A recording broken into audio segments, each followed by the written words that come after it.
Welcome to the Life with Grief podcast. I'm your host, grief and soul purpose coach, and fellow griever, Tara Accardo. Welcome to this Father's Day panel conversation. Liz, Nicci, and everyone listening here today, thank you all so much for joining us. I know the three of us have been very much looking forward to this conversation where we are digging into all things Father's Day as someone without a father, which is coming up shortly here. But beyond Father's Day too, we all just really wanted to talk about life without our dads in general. And obviously, we're three women sitting here, but like we welcome men in here too. Like really, this is for anyone who's lost a dad, because I think no matter kind of what the father figure was, this could also be like a grandfather or something, right? There's just, I think, so many elements of losing a father figure that so many of us can relate to. And that's really what we wanted to come together and chat about today. Just what that has been like, how we've coped, what it looked like earlier on versus now, and how that has evolved. And we'll even be touching on parenthood without our dads, because we're all moms. And that really is a whole other conversation in and of itself. So we will see how much we get to today. But first, just wanted to thank both of you for being here. Thank everyone here who's listening so much for tuning in and sitting with us in this today. And I thought we could just start by quickly introducing ourselves for those who may not know one or any of us yet. Just a kind of quick, 2-minute version to start us off, because there's a lot to dive into today. But also tell us your dad's name and just a little about him if you feel called to. So Liz, can we start with you? Sure, absolutely. First, thank you so much for holding space for this, Tara. Always. I am super excited to talk about my dad, Edward. So yeah, my name is Liz. I am the host of the Healing Hearts podcast. And I do a little bit of everything in the grief space, I feel like. I have a loss of my daughter, and I've also lost my mom. So I share a lot about loss of pregnancy and infant loss, but also share just grief of losing both of my parents and navigating kind of that. I like to do like writing workshops and trying to bring more into the local community. I love the online space, but I'm feeling very called to bring it to the Lynchburg, Virginia area. And so that's kind of my focus at the moment. But excited to be here with you lovely ladies and talk about the beast of losing your dad is. Yes. So. Amazing. Thank you, Liz. And you two together have done like a journaling workshop. I just want to call that out if you guys want to touch on that really quick, but so into journaling as well. It's so cathartic and healing, but I just love the synchronicities that we've had in all of us who are sort of in this griefy space, if you will. But that's amazing. That's amazing work you're doing, Liz. Thank you for sharing. Thanks. Nicci, you want to go ahead and share your dad with us? Yes, I know. I'm so happy to talk about my dad, especially this month. Yeah, June is Father's Day and my dad's birthday, and his name is Donny. He passed away 13 years ago now, but it is very much the reason that I am here. I never really used the word grief before that, and now I am a certified grief coach. So I work one-on-one with people. Yeah, it's an amazing space. I've been able to meet both of you and so many others that are doing this like very much like purposeful, like meaningful work. And yes, Liz and I collaborated on a writing workshop, journaling workshop virtually. And I so understand. I just did one in person too, Liz. And they're both like, they both have their own like beautiful magic to them. But yeah, journaling was a huge way that helped me heal. So I'm very passionate about hosting those events, but I'm happy to be here. And thank you so much for holding this space too, Tara. Yeah, of course. Oh my gosh, I've really been looking forward to this conversation because I've just been thinking about my dad a lot lately. So I think this conversation is so timely. And similar to Liz, I have also lost both parents. So it's just, nice and complex living this life without them. But of course, I host the Life with Grief podcast to hold space for conversations like this and just help fellow grievers navigate exactly that, life with grief and life after loss. I am also a certified grief coach and soul purpose coach, and also do one-on-one work and just lots of other little side activities. But yeah, I mean, it's so interesting. I feel like so many of us that get into this grief work, so to speak, it's not for everyone. I want to name that, but for those of us who have found our way here, it's usually always right because we've lost someone very near and dear to us, and what I love about you guys and just speaking openly about this is it's such a testament to what can come after. I don't think any of us would have ever anticipated prior to losing our dads or anyone else that we would be hosting podcasts about grief or doing grief coaching or journaling workshops or anything like that. But like, it is, again, such a beautiful example of what life after loss can look like if we are open to it and can get curious about it. And it can actually be really expansive, and we can hold both the loss and sort of the what's next, in both hands. So let's kind of start at the beginning a little bit and just talk about the impact of of the loss of our dads. And Liz, we can start with you again and just give us a little, again, this could be a long conversation, but just like at a high level, how his death changed your identity, your relationships, your sense of self. And I know this is a big question, but yeah, just what comes up for you when you think about everything. So my dad, Ed, died in 2018 to esophageal cancer, and it was expected but unexpected in the sense of that, like, he was diagnosed with stage 4. And so we knew, like, unfortunately, you get that stage 4 diagnosis. It's almost not always, but almost inevitable that it's going to end. My dad fought it for as long as he could, and he did really well until he didn't. And so when he passed away, I didn't expect him to pass away when he did. And I think that's the thing where I say it was expected but unexpected. The timing was unexpected. We expected him to pass away probably within the year. And so it was one of those, like, I saw him and then a week later he died. It was, and my dad, he was a prideful, he was a stubborn, strong man. Like, I think sometimes I think that, I don't want to say he gave up because I don't like those terms, but I think it was just kind of like, he didn't want people to see him suffer. He didn't like being the man that, was in a nursing home that needed help. He was usually the man that was strong and taking care of everyone around him.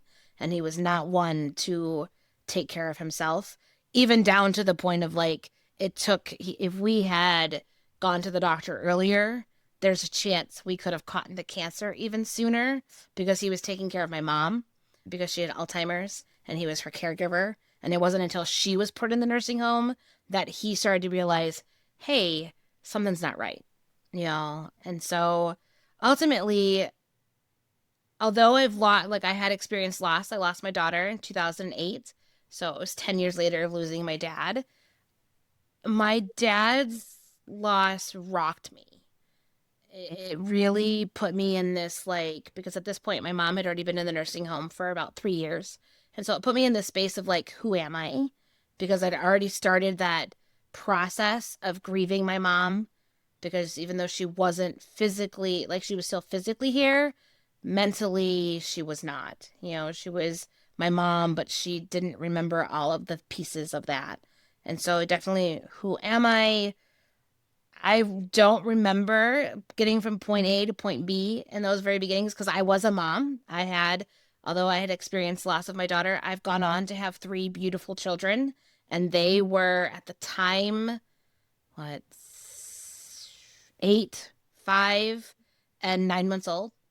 So I was in the thick of it with, like, motherhood, but I really don't remember, like, they went back to school. My dad died in August. We started back into school that September.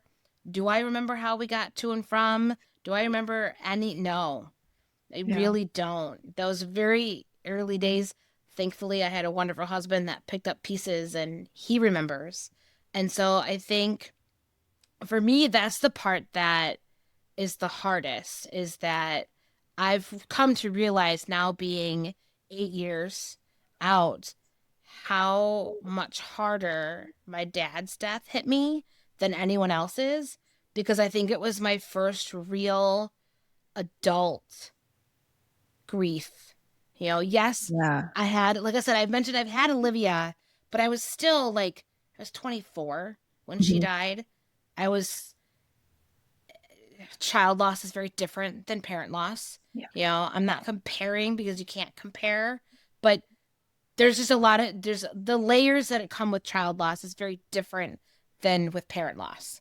You know, I lost so much of my future with Olivia. I lost so much of my past and pieces of who created me as the person, as the mother, even though he was my dad, that I am.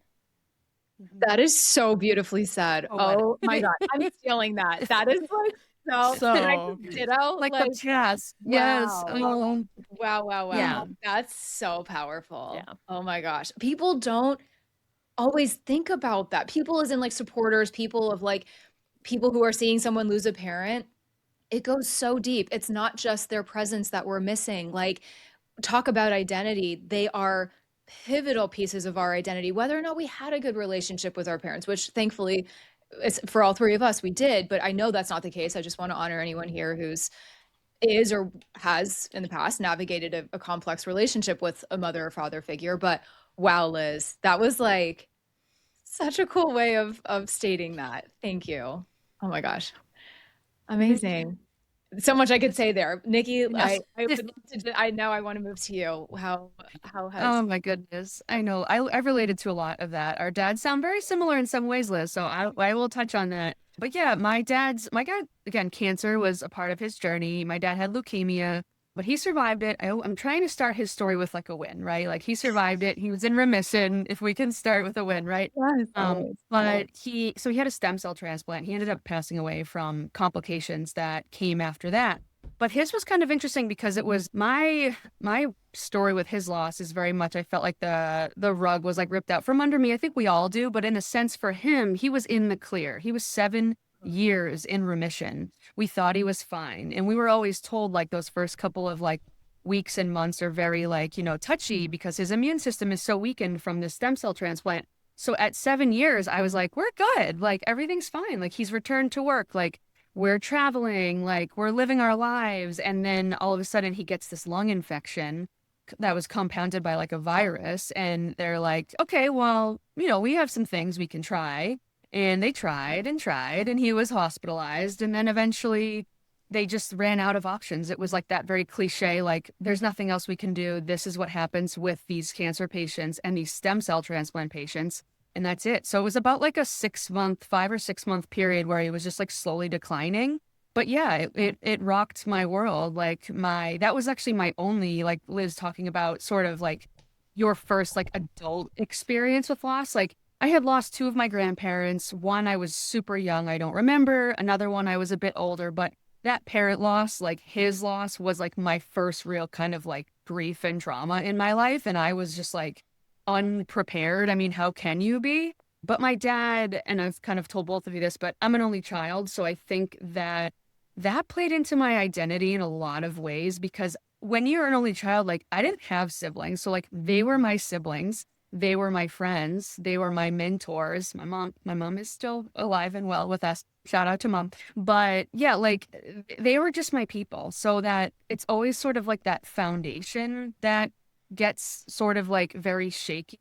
And I just really didn't know what to make of it. I was like, how do I move forward with this? Like they were my 2 pillars in my life. Like they just, like you said, like it's not just about the future. Like, yes, I was very upset about all the future moments that I wouldn't have, but I love what you said, Liz, about it's everything in the past. It's all that nostalgia. It's all that like sense of home that I just felt like got like obliterated. And I was like, what do I do with this? And I sort of always felt like everything was just a little off, just a little like never quite right. And you just almost like can't put your finger on it. So I don't know. I just kind of did look at it like he was part of my identity. Actually, even recently I was somewhere and I was at a playground with my kids and I saw this mom who knew me when I was a kid, but she didn't know me now. So I went up to her and told her who I was. And I knew she didn't recognize me. And what came out of my mouth was, I'm Tina and Donnie's daughter. And she was like, oh, and it's like, it was just like funny that like, that just is how I identified myself. And it's just like, I don't know, it just becomes a part of your identity. Even now, like I'm Danny and Sienna's mom. Like that's just like how but when you're a kid, you're their children. And it's like, yeah, what do you do with that? So, and my dad was very much my best friend, sort of Liz, what you were saying. Like my dad was like a tough, strong guy, like nothing could take him down. So that's sort of like watching like your Superman fall was like, what do you mean? I was like, I was almost like seeing the thing you never thought would happen in your life. And there was a lot of disbelief for me. Yeah. But yeah, he was like my best friend up into being 24. He was sort of the parent that I related to the most. I wasn't like a girly girl. I was very much like the sporty kid, and him and I related in that way. So he just we just kind of got each other in like a special way. So that part of me felt like it left with him. So that, I guess, is part of how it shaped my identity. Oh my God. Okay, can I just say the watching your Superman fall? Uh, I am right? unwell. Wow. Yeah. Okay, both of you are so on point today. I just can't even like I just have to reiterate what both of you have said and how relatable so much of both of those descriptions of the impact that your dad had on your life and the impact of his passing. Like, wow, just yeah, we I think forget sometimes how much our identity is wrapped up in one or both parents until we don't have them. And then as I would say, young adults, as we all were losing I would like to say, in losing our dads when we did, that was like such pivotal time. I mean, it's always a pivotal time in your life to lose a parent, right? There's no like good time to lose a parent. But I think being around the ages that we were, like there's already so much going on. Maybe we're welcoming children into the world or whatever. Like in my situation, I wasn't even engaged yet, but like, and then going through that whole process and having now my daughter without my dad, like it just, there's so many nuances to it. And just the shaky foundation, that you both have sort of mentioned. And that is, yeah, it just completely and utterly cracks, falls apart, obliterates, whatever you want to call it. And it really is such a process in rebuilding and figuring that out. And we're gonna talk about that in a second. And Nicci, I want to just relate to you. I'll tell very briefly about my dad. I can empathize with the only child piece of it, and that is no better, no worse, no nothing than having siblings or not. It's just it does expose this layer, I think, of like aloneness that, and not to say that if you have siblings you can't still feel alone, you absolutely can, but it's really complicated navigating that with like it feels like not even one person on this planet can even begin to understand what it means to be the daughter or the son of insert parent's name there, And so that was a big thing for me. And I realized I don't think I said my dad's name earlier, so I will say it now. My dad's name is Greg.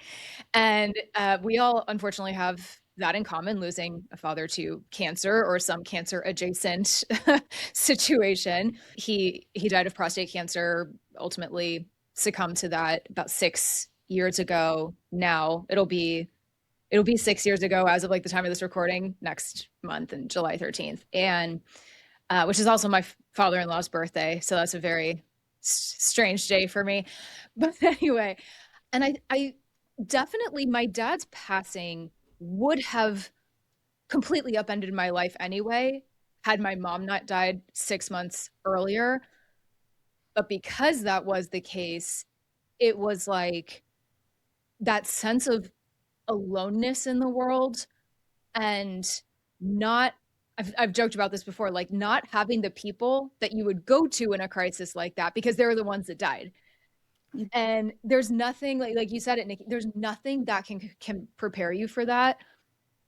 And that complete and utter sense of isolation and anguish, and just because you're like technically an adult, nothing will make you feel like less of an adult than losing the parent. And you're like, hi, excuse me, I still needed you. What? Like, how am I supposed to do this? Where do I even go from here? I'm not ready. Like, I almost feel like my mind for a bit resorted back to like, you know, my childhood and like, just help me. Like, I'm not ready. I'm not ready. This is really unfair. This wasn't supposed to happen to you. I'm still hung up on like watching your Superman fall thing because that was Can very much I? my, yeah, please.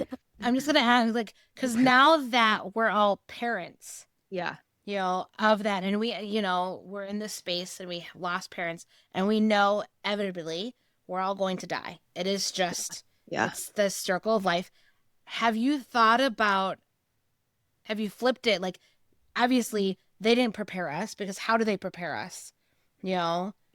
But the question comes now that, like, now that we've lost our parents when we did, now that we have the kids, have you thought about, like, how do we prepare them?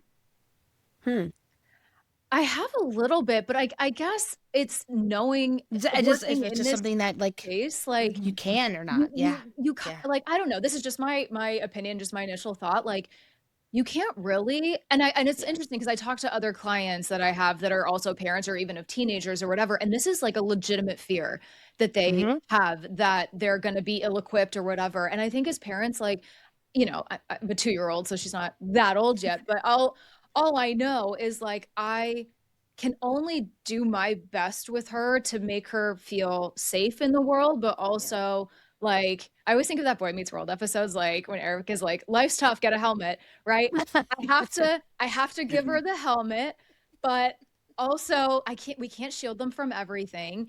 And so I think like as she grows up, I will just try and instill in her like, and I don't want to like bring it up that often because it's so morbid, but like, one day you will be without me, but I want you to know you're going to be okay.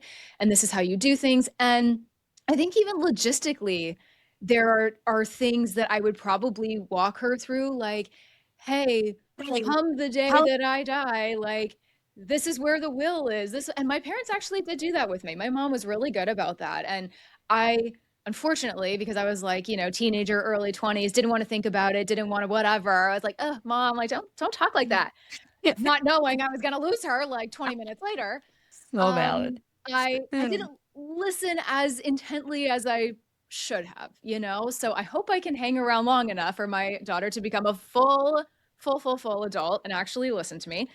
But there's no guarantees in life, right? So I think we just do the best we can. Pray to God they listen, write things down. I don't know. And I feel like if we can, this is what I tell clients too. It's like if you can like lay your head down in bed at night knowing that we're not perfect people, but that you made good choices that day and did everything you could to the best of your ability and what you are capable of doing right here, right now to set them up for success, so to speak, in all areas of life, then you did good. And that's what I like I hope my parents know that now, because we all might have like regrets in life, but I feel like with my dad, I almost feel like he maybe like worried about that a little bit towards the end. Like he, Yeah. wanted me to be okay. And I think he knew I would be, which is why I feel like he was okay, like letting go. Cause like ultimately dying as close as he did to my mom, I just was like, I feel like it's giving died of a broken heart, not to make light of that, but I'm 6 years out. I can laugh about it now. We laugh so we don't cry, but truly. And I don't know. He was really like struggling, I think, in life without her. I don't think he knew how to like do it. They'd been married 30 plus years, and I don't know that it was like parenting that was overwhelming for him, but it was like it was his best friend, So even towards the end of his life when he was like on hospice, I remember telling him like, I was like, okay, Tara, you need to put your like big girl pants on right now and like tell your dad it's okay to go be with mom. You can go. You are going to be okay. Because they did do a beautiful, I was very fortunate. I want to name that, like that they did prepare me as best they could for, their very untimely deaths. So, or that's how it felt at least. But Nicci, what about you? I'm very curious to hear. And that's a great question, Liz, by the way. Thank you. Yeah, no, it's a great question. I know. And I feel like for me, the way that I just do that is to just make sure like my kids know that I love them, like while I'm here, like what we all do, like just very simply, like that I that I know that I'm going to leave them with a legacy that they knew that like they were loved and that I was present and that I showed up, because that's like the memory that I have of my dad. Like I actually did not feel prepared. Nobody didn't have any of that. Like, I felt like there was, my mom took care of those sorts of things, but even her, like she was very unprepared. He actually said to her, like, go home and get our stuff in order here. Like I took care of a lot of the stuff. Like, she had to figure a lot of things out for herself. But I was like, I didn't have that talk with him. I never kind of got that with him, like at all. I don't know if he just wasn't able to get there with me. So I just felt like what I do have of him, though, was his legacy and was his love. So I'm like, that's how he prepared me to live without him, was like the way that I can remember how much like impact and influence he had on me when he was here. And then I think I'll just say, like, not to get too spiritual and woo-woo, but I think I bring it on, right? I do a pretty good job at talking to my kids about the fact that my dad is still with me and that I still love him and that I still have a relationship with him. So I hope that that translates in the future, that if I'm not here, they know they can still access me and they can still love me, and that they know that even though I'm not here, I still love them. So I am doing my very best at teaching them. My son is just about to turn 6, so I don't really do this with my daughter. She's 3. But my son and I, he's starting to ask a lot of questions, like a lot of 5-year-old questions of like, how did he get up to heaven? And like, what happened? And all these things. And they're kind of like, I do trip sometimes. I'm not saying I'm perfect at it, but like, I do express to him that like, he's still my dad. He's always with me. And we talk about him, like, not too much, like you said, but a good amount. So yeah, I guess that's my answer. That was a really great question. It's just something I think about, especially as a parent. And I'm grateful that your dad at least prepared your mom and that you were able to prepare.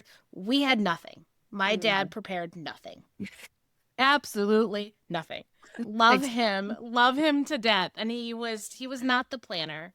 Yeah. And my mom was not really a planner either. So that makes a lot of sense that they did not think about having anything. So like when my dad died, we were left with a house and had to figure out what to do, and a mom in a nursing home, and my dad was power of attorney and he was no longer alive to sign over power of attorney or guardianship. So in the process of not only grieving my dad, we also had to set up all of the things.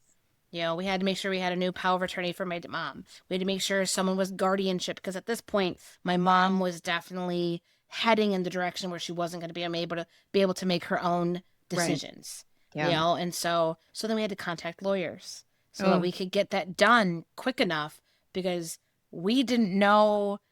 Because again, my mom and dad's love story was so amazing and so beautiful.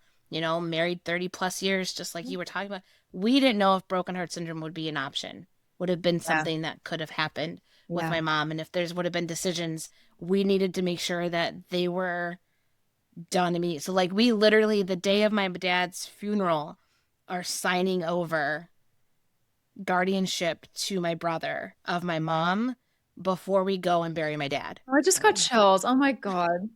And that means so like, and so I think about, that's what I think about when I think about preparing my kids. That's what I think about. Yeah. I want them to like, it's not sexy, but it's important. No, I mean, I want those, like, I want it all laid out. We have a will. We know so things important. I don't want them stressing about that, right? No, like, and even though my parents did a pretty good job, like, they're actually, this leads me perfectly into what I wanted to talk about next, was just the things nobody talks about, the messy things, the uncomfortable things, the surprising parts about losing a dad / parents, and just everything that comes with that. And then like, let's start there. And I just want to say, like, gosh, Liz, everything you're talking about, like, just actually all 3 of us, really, the logistics of the things, like, again, things that people who see a loss on an outside, oh, I'm so sorry you lost your dad. Who's witnessing me trying to close their estate and go through probate for 3 years because California is a nightmare. Like, all of these things, and so many of us, like I say, and I joke about this all the time, like, they don't teach you this in school. And there is no like lesson really. I'm sure, actually, that's probably false. I'm sure there's something out there that can teach you how to navigate an estate. I didn't find one. I didn't have one. I didn't think to look. So I just felt like I was flying so blind. And I had our CPA and I had a lawyer, and I was just going through the motions and just using my best judgment with what they were telling me, and, you know, just trying to, I don't know, not get screwed over in the process somehow. But like I had some adults in my family on my dad's side that were trying to help, but like they hadn't really been through it before either. And so nobody could really tell me if I was doing things right or wrong. And let me know if you guys can relate to this in your own ways. Like, it just made the actual grieving process, I'll just say it bluntly, so much worse, because I almost felt like I couldn't have peace to really grieve them. I was dealing with hospital bills from my mom that were still absolutely through the roof, that thankfully did not get inherited by me. I think there's like some law against that, but like I still had to submit like all the paperwork, like the list goes on. And that is the stuff that people don't see, that when you are back to work, you're still dealing with calls from tax people, lawyers, potentially, right? Like depending on what the situation is. And or doing this stuff on the day that your dad is freaking buried. Are you kidding me? Like, it's exhausting, and it really, again, does complicate the grief process, and it can really get very prolonged, and it's just awful. I just want to name that. There's no pretty way of saying it. It's unsexy, and it's awful, and it's messy, and it's very uncomfortable when because I didn't like not feeling like I knew what I was doing. And again, this is what I alluded to earlier, the people that I would have asked, that would have known what to do, were not here. And that sucked. So I don't know. I'll open it up to either of you, like just again, whether it's the logistics you want to touch on, or just anything else that in your journey that you've recalled, like, wow, nobody talks about this, or nobody talks about this enough, or like what surprised you? I mean, I resonate with a lot of what you said, Tara, about just, you know, the logistics and, you know, I don't want to say lucky because lucky is the wrong word, but I am a sibling. I'm the youngest of 3. My brother and sister are 7 and 10 years older than I am. So I spent a lot of my adolescence as an only child because I was, you know, the youngest. And so 12 and on, they were, you know, already starting to be married and have kids. But because I had a brother and sister, my brother took the brunt of a lot of what you talked about. You know, having to sell the house, having to figure out the deficit in the mortgage and the deficit in credit card bills and all kind of stuff. He took a lot of that because he decided to be mom's guardian because she lived closest, and because he lived closest to help sell the house. So I don't know. I could only imagine how difficult that was on him. But I do know that, just there's not enough conversation on what happens after. You know, okay, we've got the, whether you were a phone call or you've got okay, he passed. And that after my mom died, it was probably an hour after we got the conversation, my mom is dead, we received a phone call from the funeral home. Oh my God. Wait, I did too. Were they asking for like, because what's next? Oh my, yeah. What are you gonna do? What do we do? And I'm like, has not even sunken in me that like I'm motherless. I know. Like, you know, so like those are the things that like people, like that's the unexpected that I was not expecting, is that like, oh, and I could relate that to even like after losing Olivia, like the fact that we have to go to the funeral home to look through how many different quotes to pick to put on that little pamphlet thing.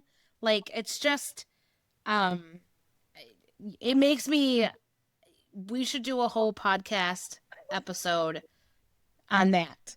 That needs to be a panel episode. Like, the decisions we're forced to make before we're ready. And I get it. Some of them are timely. Like, I know with organ donors and stuff like that, I get it. But like, I remember when that happened with my mom, my dad was so upset. He was so mad. He was like, basically like, how dare you call? How dare you ask? And they acknowledge on the phone. They're like, I know, like this kind of just happened, but blah, blah, blah. It's like the bedside manner is just atrocious sometimes. Yeah. And yeah, Yeah. yeah. And it's shocking, you know, and in the moment, of course, right. You can, that hindsight is 2020. It's like, okay, I understand where you're coming from. You're doing your job, but like, but But also there's I just yeah, lost like there's the got most to be important part of like my a life. tread, like yeah, It's there's got to be tough. something. It's tough. I Yeah. know. It's like Yeah. where's the happy medium there? Yeah.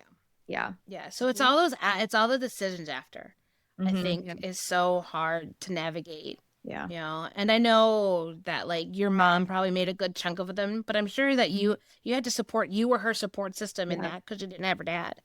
You know, so Yeah. Yeah. Yeah. Nick, is there anything else, like, again, even outside of logistics that just in, I mean, again, so many years for you now that has been, I don't know, surprising, uncomfortable, sort of just, yeah, I don't know. Talk us through that. Yeah. And God, just giving like you both so much credit for all of the logistics and all the things that fell into your lap. Because again, like you said, for your brother, Liz, like that fell to my mom. She was his spouse. And again, with her, this is something we all have in common. My parents were also married for 30 plus years, like true soulmates. So there was a lot of that. And I lived at home. My parents had this big, beautiful house. So it was more all of that for her. And my dad was like the breadwinner, all these things. Like she just had to figure out everything. And, you know, we had a pool, like she had to figure out like, you know, like the lawn, like anything that needed fixing, like all of that stuff fell on my mom. I will give her 100% of the credit. I felt like I was in like a fugue state. Like, I don't think I was really like her and I grieved very differently. I really like pushed everything away and I felt like I was quite numb. And I don't know, she kind of kept me out of that. I will say she kept me out of a lot of that because, yeah, like I was a young adult. Like I was also I had my corporate job and I was going to be starting my master's program 3 weeks before he died. Sorry, 3 weeks after he died. I was supposed to start a new grad program. And so I think she just wanted my focus to be on that. And I'm very grateful to like everything that she did. But I think like something unexpected for me has a lot to do with how I felt in that grad program. Cause like spoiler, like I only lasted one semester. I couldn't focus. I literally couldn't focus. And I went in there like, dad would have wanted this for me. Like he was alive when I got accepted. Like he was like, this is great. My mom thought it was great. And I went there with the best of intentions. But I had like what you would probably call like I don't know, like a griefy existential crisis. And everybody was like raising their hands and they were like so into the material. And I was like, I couldn't care less. Like this kick rocks. I don't care about any of this. And I think that's what I felt very like unprepared for, was like that grief can seriously like change your perspective. Like that and like the meaning, because before he died, I was like ready to go. I was like, we're going to set off onto this path. My career is going to be set. And then I immediately wanted to redirect in that program. And I don't think I was prepared for how it impacted me that way. Yeah.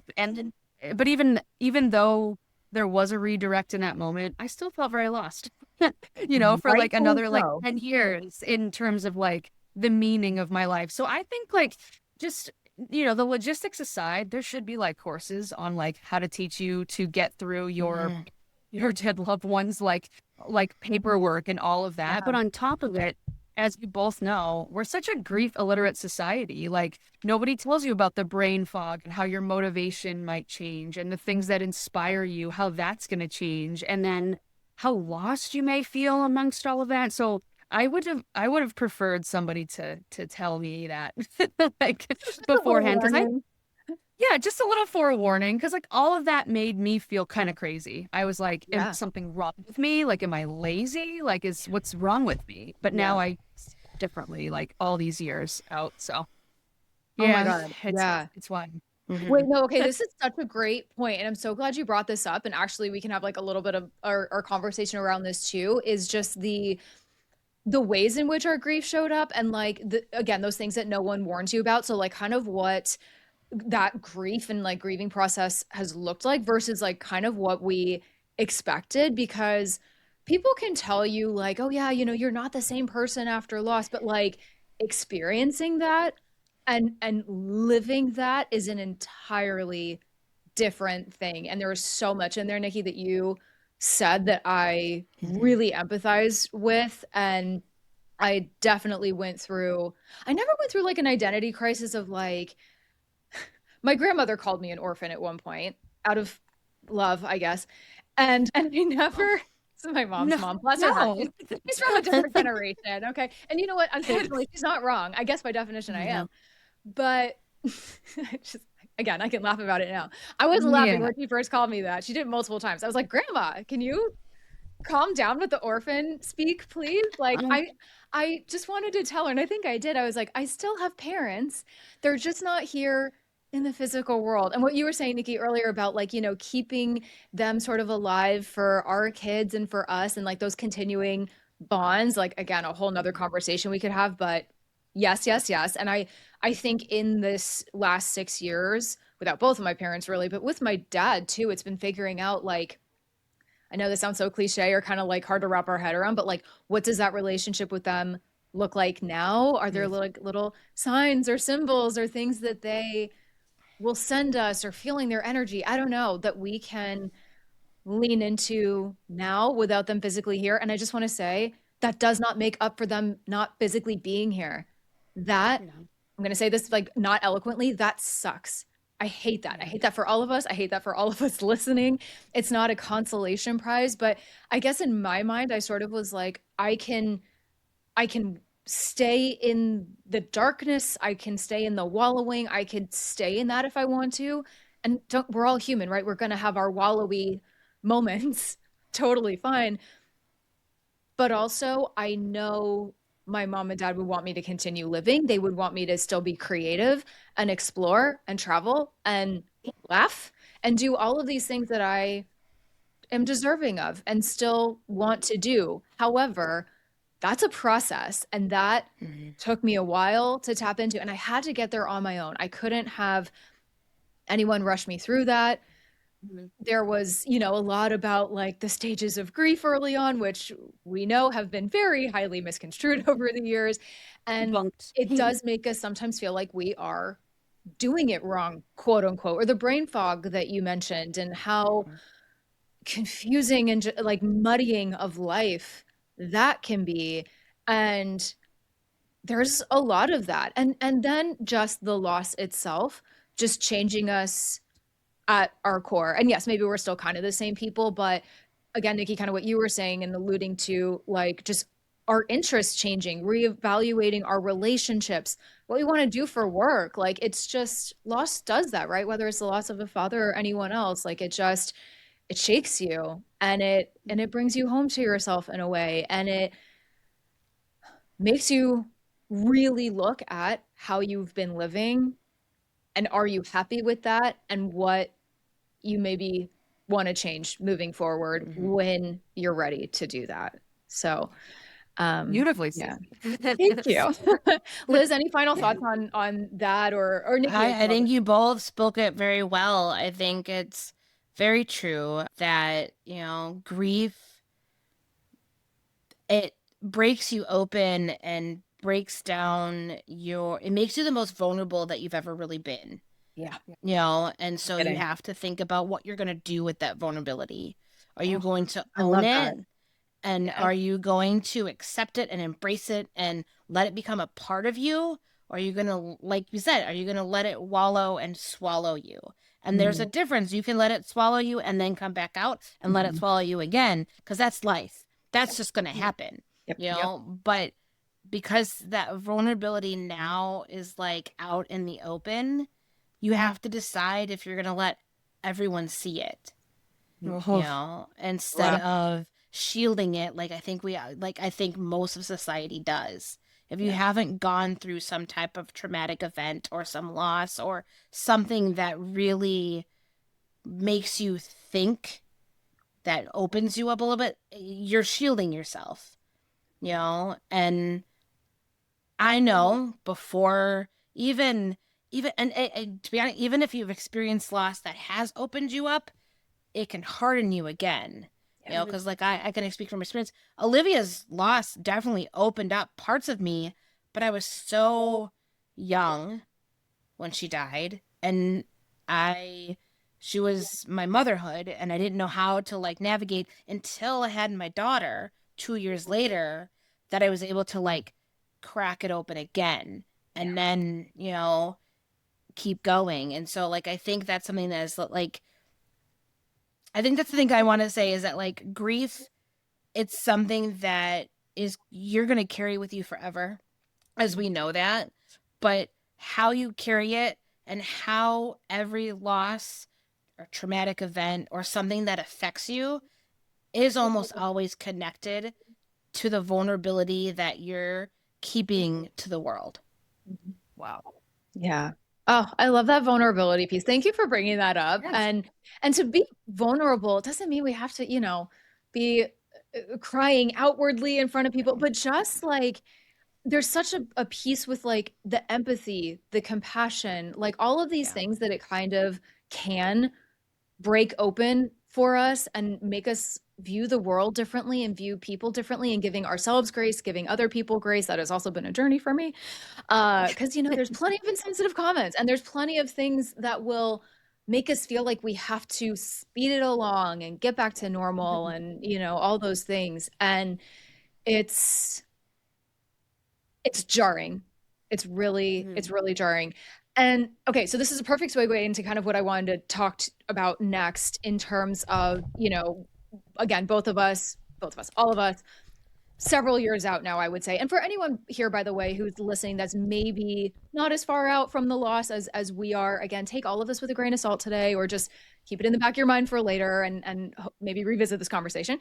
But I want to know from both of you, if there was sort of a turning point, if you will. So for example, was there maybe it was sort of an aha moment or a decision or a realization, not that it had to be anything big, but even just subtle, that started shifting something for you? And I think for most people it is sort of subtle. So I want to normalize that. But basically, what I mean by that is, with all of this incredible work that you both do and where we find ourselves now, right? There was somewhere along the line in our journey that we, as I alluded to earlier, started getting curious, started being open, started leaning into our vulnerability and all the things. And this is for anyone here listening, not that you need to go start a grief podcast or talk about grief all day long as we do, but just reopening ourselves to life again, I would say.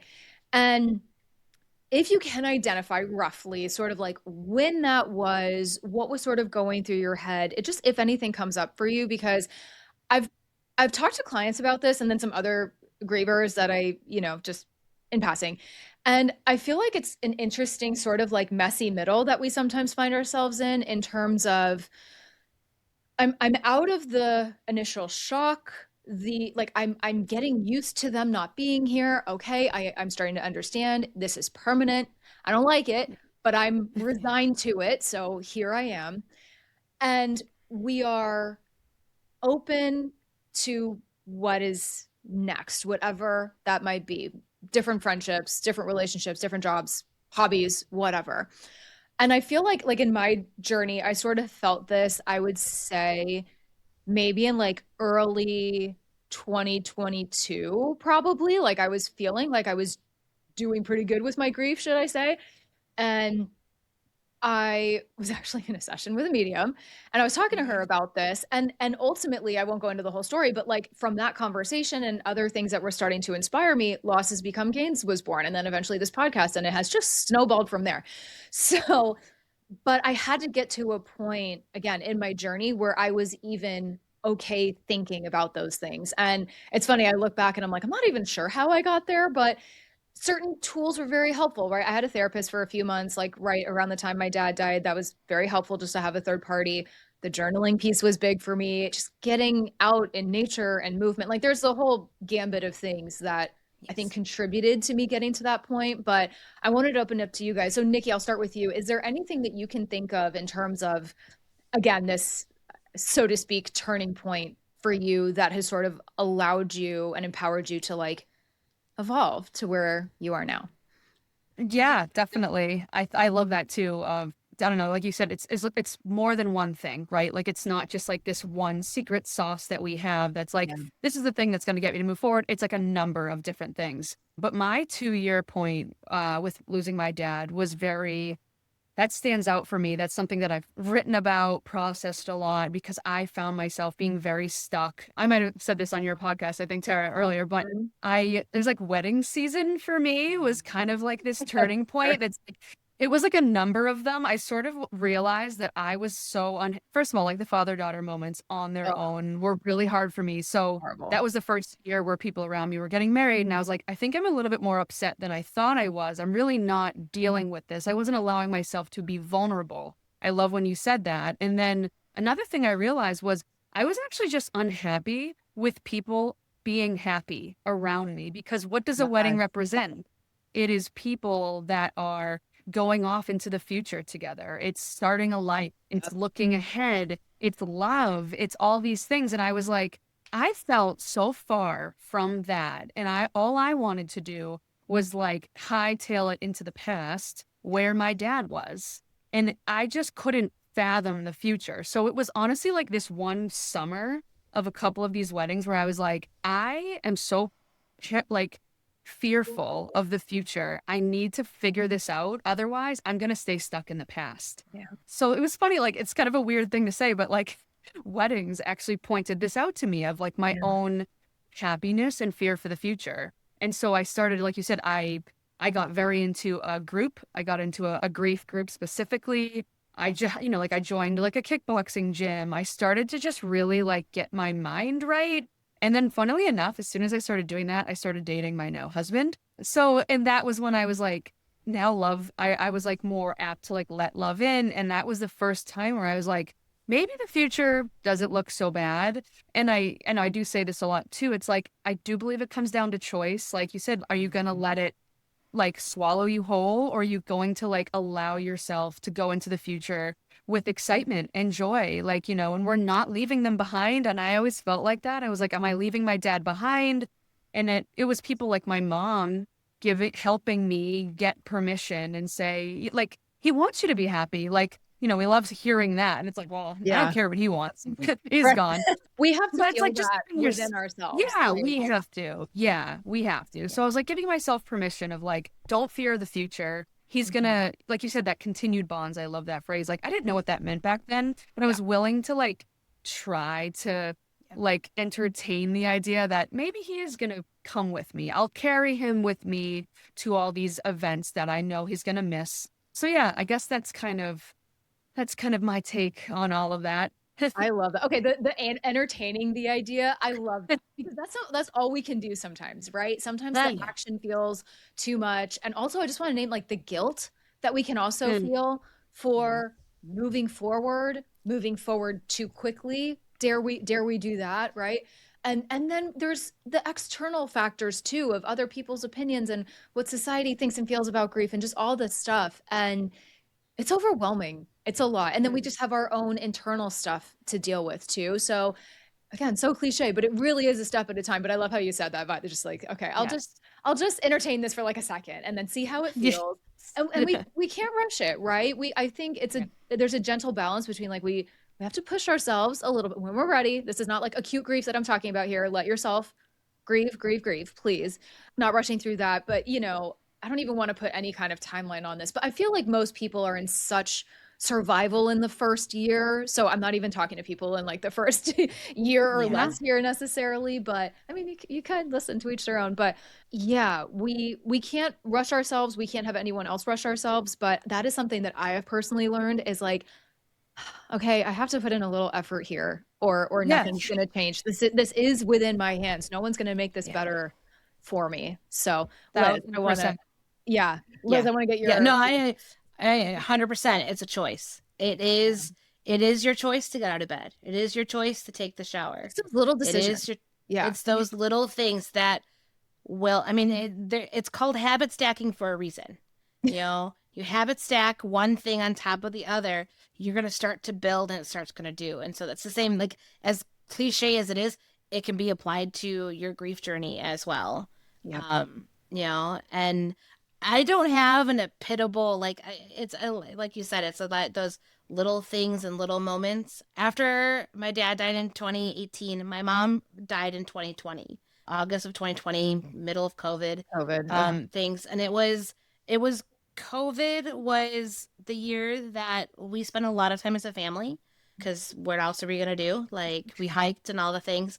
And I realized how out of shape I was, how unhealthy I was in a sense. And a part of that, as I went on, I realized that, like, because I was just comfortable, I was comfortable in my skin, which is a beautiful thing to be in. Yes, it's beautiful to be comfortable in your skin. But the minute both of my parents were gone, the comfortability was gone, because they taught me how to be comfortable where I was. And so when my mom died, I was no longer comfortable where I was, weight, how I looked, all of those things. And so January of 2021, I committed to bettering my health. I mean, we was only 5 months after my mom died. And I was like, and that's where, like, that process of movement and better eating and all that kind of stuff, personal development, which I had no idea what that was until months later, and now I crave it.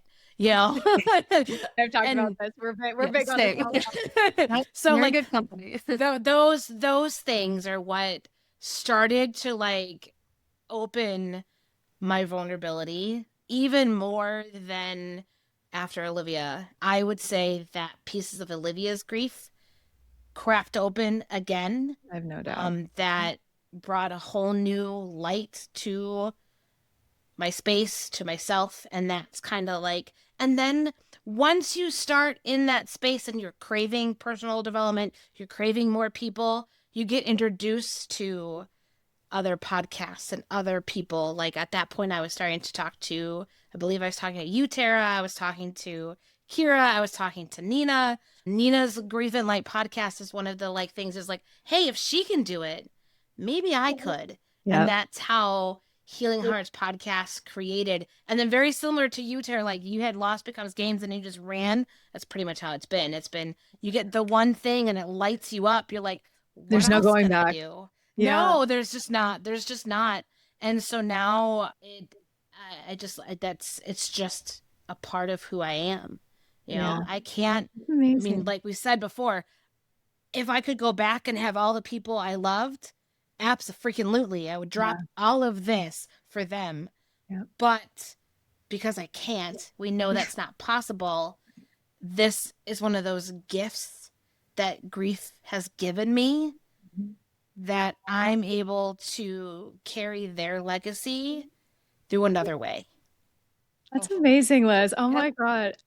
Full of choices to better yourself, to expand your mind, to just all of these things. And it's so interesting to think, I don't know, I definitely think about where I would be if my parents hadn't died. I don't know, what job would I be in? Where would I be living? Like, it's fascinating. And I can think about it now without, having a mental breakdown. But at the same time, it's like, I kind of like this version of myself too. And I don't want to lose her. If I could have this version of myself now, but then also have my parents, my God, what a life I would have. What a life. That is not my life. Well, my kids ask that question all the time.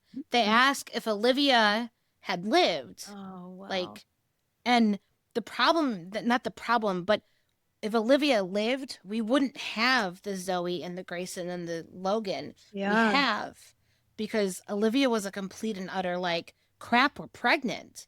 Like, she was not a planned pregnancy, and so therefore the timeline of how the kids, like, we wouldn't be, the kids we have wouldn't be the kids we have if Olivia lived.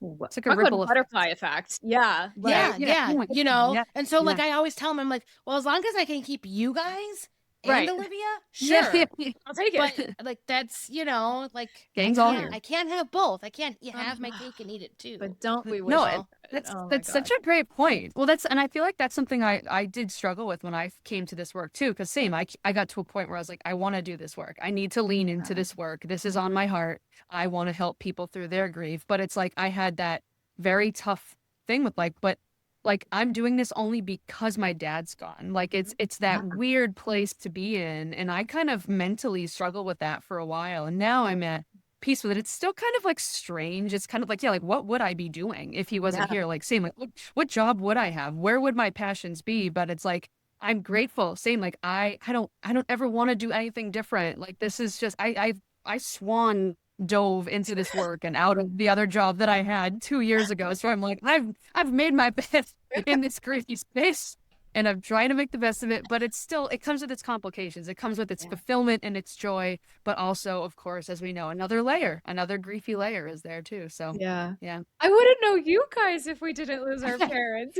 We Yeah. literally would not be here right now. It's just like, it's like a, what's that movie? I don't know. It's almost like too much to It do. is. It's crazy. Okay. As we slowly start to wrap up, Liz, you mentioned legacy, and that is definitely where I wanted to get with this conversation and slowly kind of leave us with today, and kind of talk about this in two parts.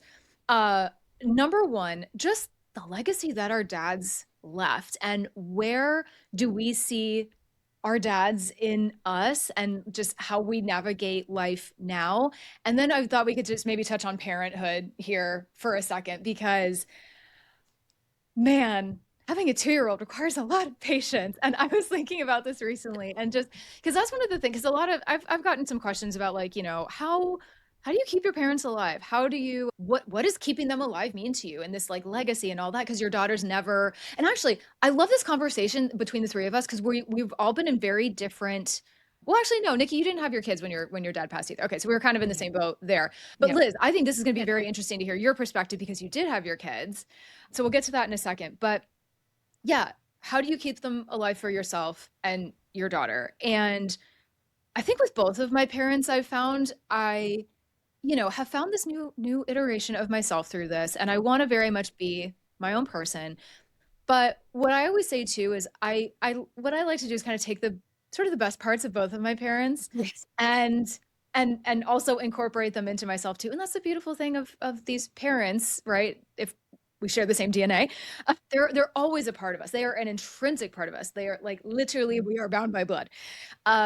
And but just personality wise too, I think like I learned a lot from my mom. My mom was like, God, she was wild.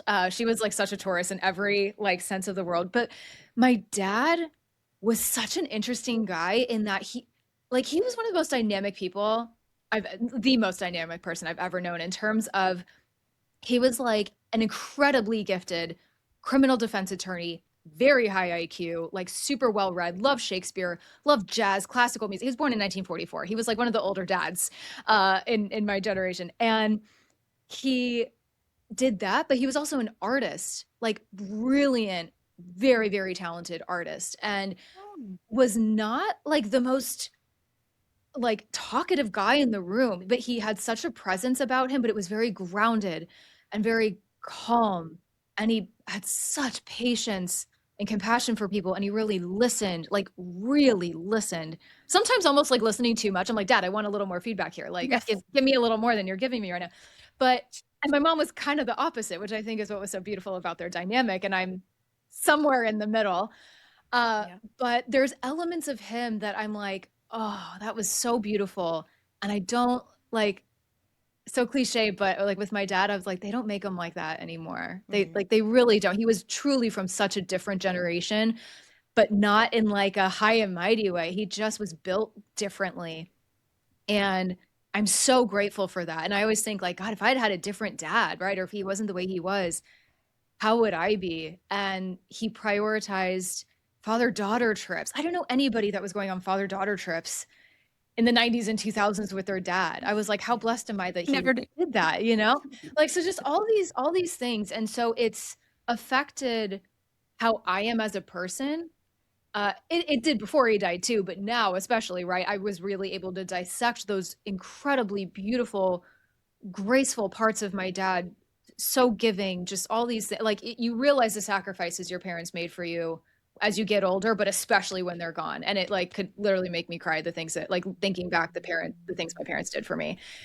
And so now I try and impart that within myself to other people, but also my daughter. So maybe one day she can think back fondly on me as well. Hopefully, fingers crossed.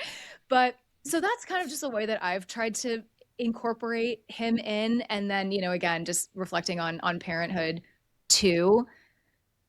But what about you guys? Like, how, just anything you want to touch on in terms of legacy, how your dad or any parts of his personality or anything has translated over to you. Liz, let's start with you on this one. Sure. So the way you described your dad, my dad's the opposite. He was a wonderful human being. Did not have the patience for nothing. He would listen, but it was like he had a threshold for the amount of time he would listen. He was So funny. a stubborn, prideful man that just like he could go from this to this in a matter of a heartbeat, but then he went right back down real quickly.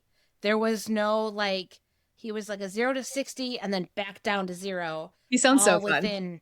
He was the light of the party. Aww. He was definitely one of those that just like, he could talk to the wall if you let him. Like he could strike up the conversation with anybody. Like I have one of my favorite pictures of him is, it's blurry. He's two-fisted with 2 beers in his hand at my wedding with 2 of my bridesmaids on his hip. What a like vibe. it is literally my dad to a T.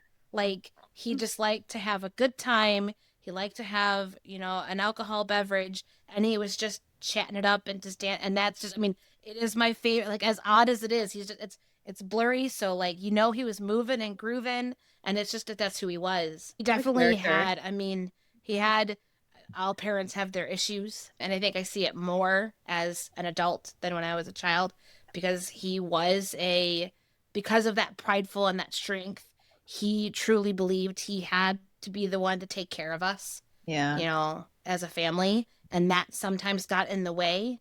Him as a dad, I remember being like, I never see him because he was always working, you know, but I know now that he was just doing the best. He thought he was doing what was best for us in that moment. Yep. You know, and so like my legacy, like you said, you take the good parts of them and carry it forward. And I think the biggest thing that I've learned is to share their stories, because those are what clearly left an impact on myself that I want to share. So continuing to share them with the kids, you know, so anytime something reminds me of my mom or my dad, I will say, Grandma and Grandpa Fox would have loved this, because that's, you know, who they were. And so just like, so that they know who they were, because Logan, my youngest, doesn't have any real memories of them. But if you ask him, because his middle name is Fox, so he's Logan Fox, which is named after my parents. That's like the coolest name, by the way, too. And he proudly will say, my name is Logan Fox and I'm named after my grandparents. And he, one of the things you have to talk about, you know, you have to share about yourself. And he says one of his favorite things about himself is that his middle name is Fox. So like, those are the things that like, just keep sharing them, you know, because as you share them, it will trickle down to them, and they will know that they have grandparents that love them, even though they're not here, you know. And I'll say, like, I'm very, very vocal in that, like, Grandma and Grandpa Fox would have loved this. Oh, this is something Grandpa Fox did. This is, you know, just because the more they hear that, they're going to remember it to be able to share it with their kids. Absolutely. You know, and so it continues to forward. Yeah. So I love it. Beautiful. Can I also just name the fact that, like, yes, some of these conversations can be sad and like heartbreaking, right? But like, can we also just acknowledge how much we've laughed today and like telling these stories? And like, that totally made my day. And he sounds like such a character. And I wish he was here so we could get to hang out with him. We're hanging out with them all in spirit today. Right. Nicci, they're all up there laughing at us. Yes. So. Yeah. No, they're definitely. They're very entertained by this conversation. They're like, yes, please keep our names coming. What about you, Nicci? Last thoughts on legacy? Yeah, this one definitely makes me emotional. Yeah, this one's getting me. The other questions are having me laugh, of course, but I love talking about my dad. And I do want to say, Liz, that my dad, Donny, is probably up in heaven having a beer with yours, because my dad was Bud Light was always attached to my dad father's would hand. be having a beer as well. Beer and a cigar. Oh my God. Yes, Oh, yes. my dad would be all over that. Absolutely. He was not always a cigar guy, but if there was a guy that was going to have There one, was one. he would be like, I'm there. Anytime, can I just say really quickly, anytime that my dad comes through in a reading, the medium that she smells cigar smoke. Yeah, I've heard of that's like the indication, like right? cigarettes. Sometimes like people Yeah. that smoke cigarettes, you smell like cigarettes that come through. Yeah. Oh my God. Yes. Yes. Yeah. I'm surprised. Anyway, sorry to interrupt. Yeah. Yeah. So my dad, my dad was also kind of like, I guess, I don't know, maybe a little bit more like yours, Liz, just like a combination of things. He was just honestly like a really great guy. Like everybody just loved my dad. And I think I witnessed that, yes, while he was alive, but then also after, like people telling me like what a great guy he was. He did things for other people. He was super selfless. He just always showed up for his family. Like our family was like, he lived and breathed by us. He was like, he shined as a husband and a father. He was so good to my mom, so good to me, good to his family, my mom's family, like friends. He just like did things for others. And my dad also actually didn't like attention. My dad was a little bit more reserved, and he sort of was like, my mom always says that like he was painfully shy when they met and she pulled him out of his shell, which I totally believe, because he kind of was like a man of like few words. Like he didn't have a ton to say, and he didn't like to be the center of attention. Like he was very content, like sort of just remembering like anytime we were at any like party or like event, he was always the one like behind the camera. My mom and I were like, my dad too. Yeah. but yeah, like he just was content to like watch us have fun and watch us be happy. That's like my memory of my dad, is like just kind of sitting back and watching. But he was also just, my dad was just like, I don't know if this is like a proper term. He was just such a guy, like such a dude. Like he was a carpenter. Like he worked around in work boots. He had a pencil behind his ears. Like wore tank tops. That's my dad. The pencil behind the ear. Yeah, Oh, like had so a mullet much. in the 80s and the 90s. He had a tattoo. Like he just wore a backwards hat, like a beer in his hand. Like he was kind of just like a dude, and he was very like kind of like tough and strong and like a little rough around the edges, but he was also full of like so much love. Like he loved to like razz people. Like he always was like busting on people and like poking fun at you. And if he made fun of you, it meant that he liked you. We always like would joke about that. Like if he's not making fun of you, you should probably leave, because I don't think he likes you very much. He was just like always had this like dry sarcasm about him. But and he was just sort of, my dad was very like larger than life to me. Like he was physically like a big guy, and we always kind of joke like he had these really big hands, and I think it probably helped him in his carpentry. Like, and they were always calloused and like just kind of like dirty, and he was always like getting his hands into things. And he was very like athletic. He skated in a men's hockey league for like 30 years. He coached all my sports. Like he just got in. So yeah, he was just like an athletic guy. And that's kind of what I think kind of hurt me when I watched him fall. And I was like, wow. But yeah, he was also, though, like, I think you mentioned, Liz, like my dad was also like a workaholic. Like that's how he processed his pain. My dad went through a lot of trauma, actually. Like his dad was an alcoholic. There was some abuse in his family because of that. And he lost two of his siblings very young in his life, tragically. So I think like, he didn't process his grief. Like he worked, he just worked it out. So, and that's another thing. Like we never talked about this kind of stuff, him and I, like we didn't really go deep. My mom and I were the deep ones. Dad and I stayed kind of surface level. I knew that he loved me, that he, vice versa. But that's kind of, he was just like the best though. Everybody thought he was so like lovable and like charismatic, and he was good looking, and he was like all these things. Like people just, he left a really nice legacy behind in everything that he did. And so I think in terms of my now legacy with my kids, the thing that I want to translate is just that family aspect, like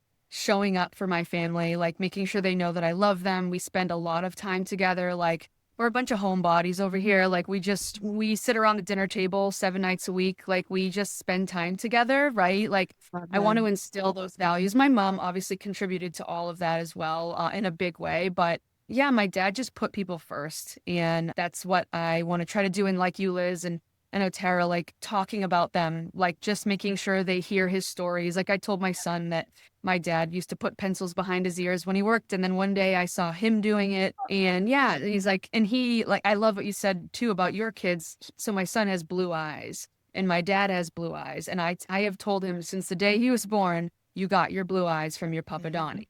And so he now says it. He'll say, I got my blue eyes from Papa Donny. And it just like, I will never get tired of him say that. So it's, like, it's things like that, making sure they know who they were and what legacy and the type of person that they were. And then they'll hopefully see that in me because, like, say, like, they're gone, but we get to honor them by, like, loving our kids the way that they loved us. Yeah. So I guess that's how I do all of the legacies. It's not easy. It's not easy. No. It pulls at your heartstrings all the time. Actually, I have to mention this quilt behind me is someone made this for me. It's all of his t-shirts and they turn it into a quilt and I like leave it here. So I'm like, I just feel like he's like hugging me sometimes. Hugging you. No, totally. I love It's it. comforting. Love it. Literally comforting because it's a nice little quilt. Literally.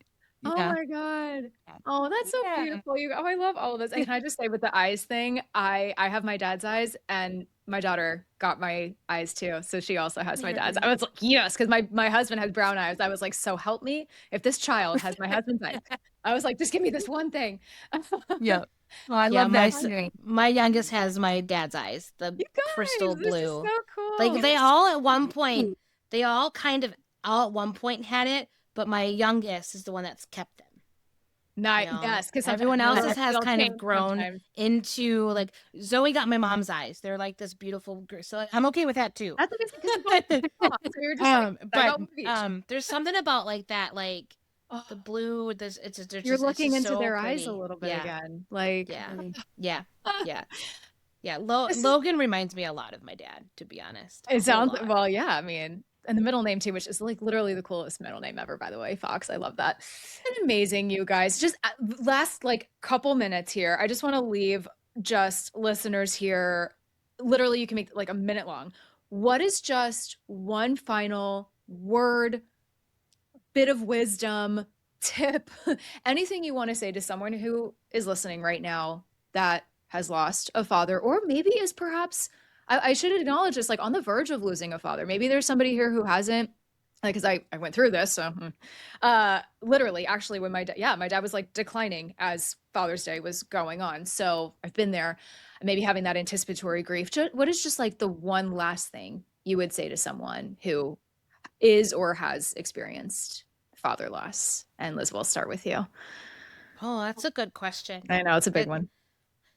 And honestly, the biggest one is that obviously if you're listening, you're not alone. Yeah. You're not alone. This grief may feel heavy, but the choice to choose joy is not as hard as you think it is. That's beautiful. Yeah. It's like we said earlier, it's like you do have to get there in your own time. Like, and if that's hard for anyone to hear right now, I say, I see you.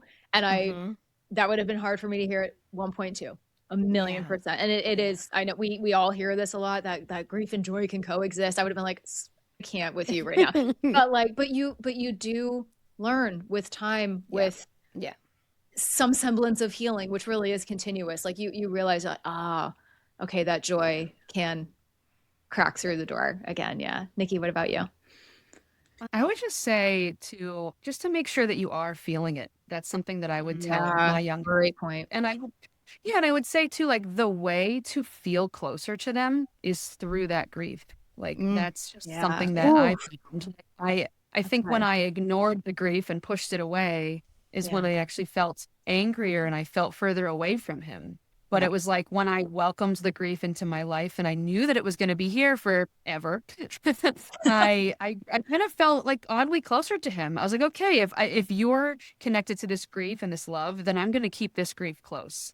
And it took me a minute to get to that. So it's like that grief, don't fear it because it's how you kind of access them in a way. Yes. So. And that's painful. Like that's painful. It is. Sure. It is painful. I understand why people numb out or just want to feel. Cause it freaking hurts. That's the point. But that's a painful reality and a painful truth that you just hit on there 100%. Yeah, for sure. I think the only thing I would say too, and we've kind of talked about this today, so I won't belabor it, but just if it is just so talking about hurting, so painful, so like, how am I going to do life without my dad? Because I've talked to many people that are like, I don't even want to get married now. I don't even want to Yeah. like have my wedding without him. I don't want to have kids without him. I don't want to do this, that, and the other thing. Been there. And I had to have those conversations with myself too, times two, because mom as well. And I was like, am I going to put my entire life on hold because they're not here? That didn't feel aligned to me either. So my message is, number one, don't stop living just because they have stopped living here in the physical world. They are very much with us, but also to just give yourself so much grace and not be surprised if the grief brain and the fog is really bad, or if you are feeling behind. Like, again, what we were saying earlier, people forget how invasive a loss like this is in your life. It affects everything, and not everyone's going to hold space for you in that, but you have us to hold that space for you. But also I've learned we have to hold that space for ourselves, because it's a harsh reality that not everyone can, not everyone will, and not everyone's capable. And that's okay. That's not, I'm going to say it's like not their job. You know, with our loved ones, yes, I would hope they could hold some space for us for sure. But like with my husband, who still has two parents, like I can only kind of expect so much from him because he just doesn't get it. And that's not his fault. So finding that community, it's big. And we have found such a beautiful one here. And I love this. And I love this conversation so much. And this has been amazing. We could go for another hour and a half easily about all of this. But just thank you both so much. Thank you for this. Thank you for everyone listening. We hope this was helpful, or at least just, if nothing else, just made you feel seen and hopefully supported today. And we didn't even like really touch on like actual Father's Day and how brutal that can be. But I think just like final words on that, like, please know, again, you're not alone. There's many of us that are moving through that day, dreading that day. And I don't want to speak for you two, but I think a lot of us can just say, like, just make that day however you want to, whatever feels aligned to you. Don't put pressure on it to look any certain way. It doesn't have to look the same every year. I think for a lot of all three of us, years out now, it's like, it's evolved, it's changed, it's, you know, and just kind of allowing space for that. And it's okay to be really freaking sad that day. And it's also okay to go have fun that day and go do something that is fun and lights you up, and or just gets your mind off of it and is a healthy distraction. And yeah, we're all with all of you listening. Yeah. Amazing. All right. Thank you ladies so much for this chat. Thanks, I love you both, and sending Ed and Donny lots of love today, and Greg. Sorry, Dad. Yeah. Thank you. Yes. Thank you guys.